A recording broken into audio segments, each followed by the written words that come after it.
Hi, my name is Taylor Darwin, and this is my presentation over co-requisite mathematics.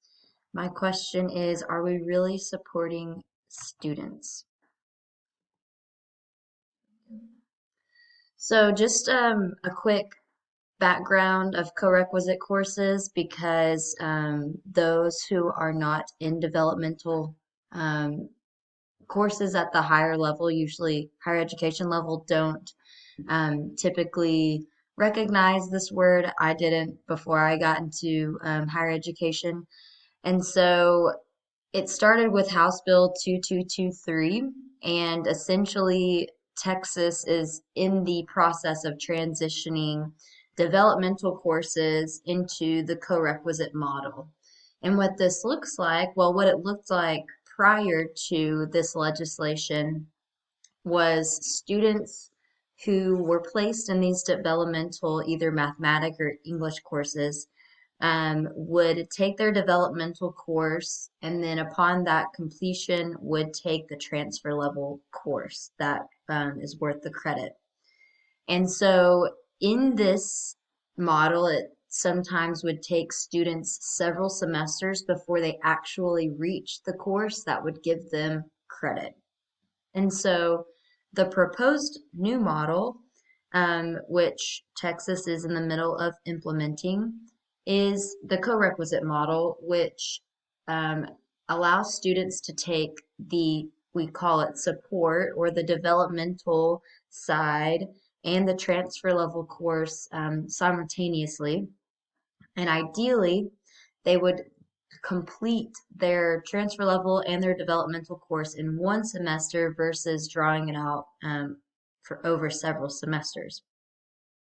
Students are placed in these courses based upon a score that they got on some sort of high stakes assessment. At least that is how it is in Texas for the most part. Other states have gone towards performative assessments and multiple measures. Texas is trying to, it looks like, head that way, but it's still very preliminary. And so at this time, it's mainly high stake assessments. And according to the Texas Higher Education Coordinating Board, the aim of the co-requisite initiative is to support students' successful completion of the college level courses.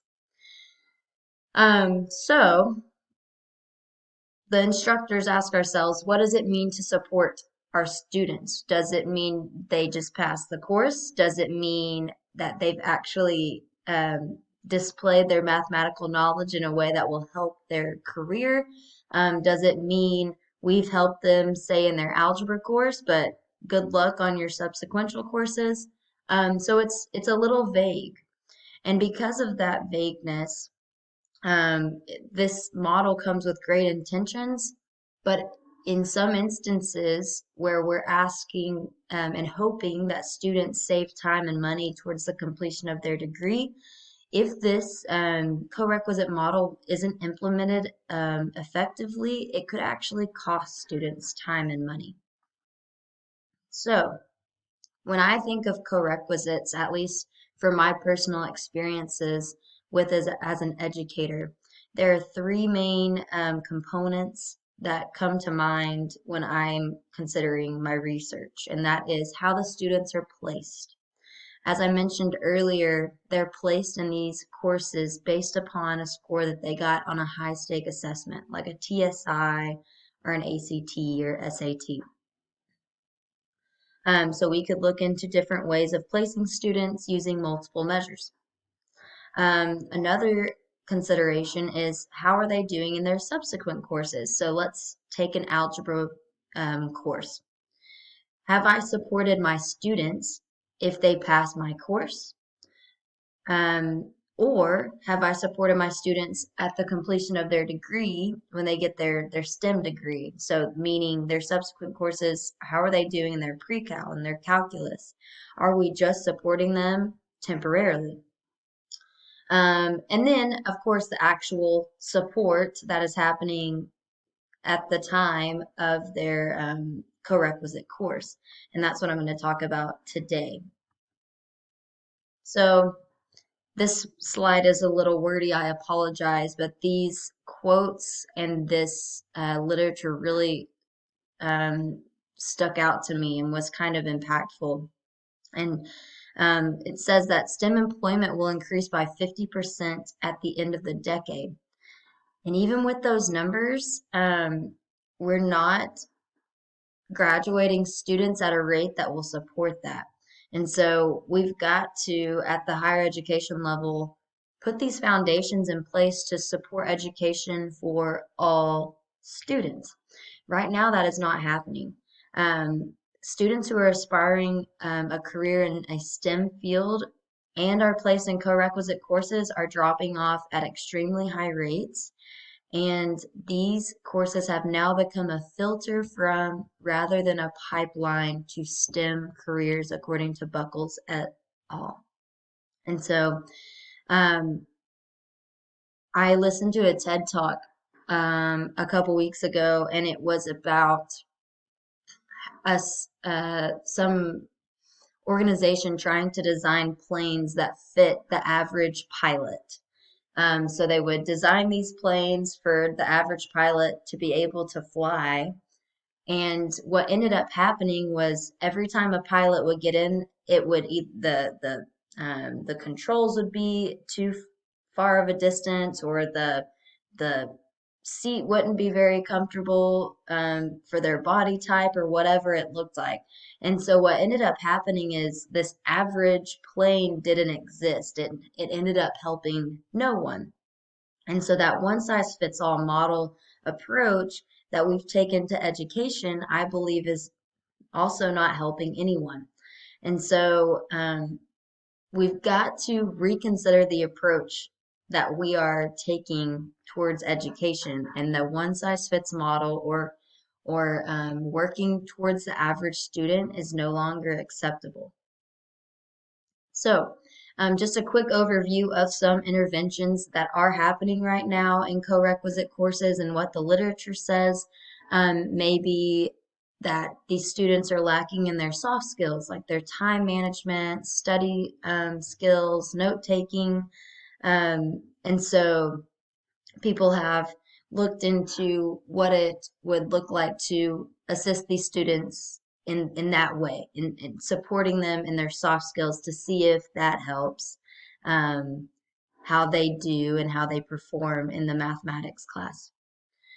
Making them aware of academic supports on the campus, like the advising, tutoring centers, any sort of student success workshops. There's also been literature that looks at how the content is delivered, and from the instructor side, instructor bias, implementing reflection into the classroom, or contextualizing the mathematics. But what I've synthesized from the literature and what has become of interest to me is going back to the one size fits all model is not working. We need to personalize learning, and it is more effective for these students. And then because I'm looking at college age students, and specifically for my situation, community college students, I am interested in incorporating their career aspirations in the content. So I know I have quite a few research questions. I need to condense these, and I am interested in your feedback on some of these. But um, do students in Texas feel their co-requisite mathematics class is supporting their need to succeed academically in their transfer level math course? This was of interest to me because support is such a subjective term. And so I thought it would be interesting to ask the students if they felt supported versus the instructors asking and wondering, are we supporting these students? How do we measure that? I'm not sure if anyone has ever considered asking the students how they feel about it, but that seems a little obvious to me. And then does incorporating career interests in mathematics courses make students more interested in mathematics? Does working with students with similar career choices make students more interested in mathematics? And does creating word problems based on student career interests make learning more personalized? So those last three, we're looking at interest, um, and seeing if it will make them more interested in the content.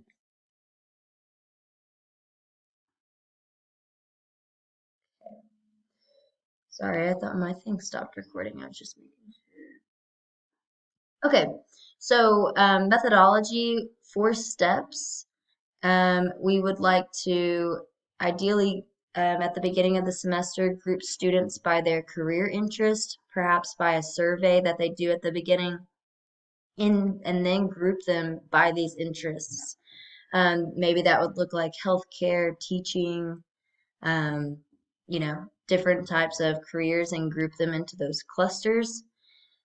And in those groups, give them word problems um, that are personalized to that career. And then the students can check their understanding by creating their own problems, their own word problems that relate back to their career. And then at the end of the semester, we can compare them to other classes. So this would again be done at a community college, ideally. I would like to have 2 treatment groups of the co-requisite courses. And then the control groups, I would love to have at least another co-requisite course and another just transfer level course that we could compare. Did this help the co-requisite students? And then even compared to the students who weren't asked to be in that co-requisite course, how are we making strides compared to those? We could measure this intervention through pre and post math interest surveys to see if the math interest was increased. And then additionally, we would compare test grades through a departmental final exam and or overall test grades to see if mathematical knowledge was increased. We could also, given time and money, do a semi-structured interview using a qualitative approach to this. Um, we could analyze that data using an ANOVA, and so this would be a quasi-experimental study looking at that treatment and control groups. One of the last things I want to mention is this is not only an issue because of the amount of STEM opportunity and how it is becoming more of a filter than a pipeline to STEM career, but it's also an equity issue in that 60% of students who enroll in college will take a developmental course, and of those, most of them will take a math course. Of those students who we see in developmental courses, Black and Latino students are making up a disproportionate amount, and 70% of first generation college students are found to be in those developmental courses. These high-risk, underserved students are facing obstacles that their white peers are not, and as it sits now, we are not supporting these students. And these are the students that need the most support. And so we've got to figure out a way to adequately support these students and to keep them in these STEM careers that their original aspirations came from. Here are my references. Thank you so much for your time.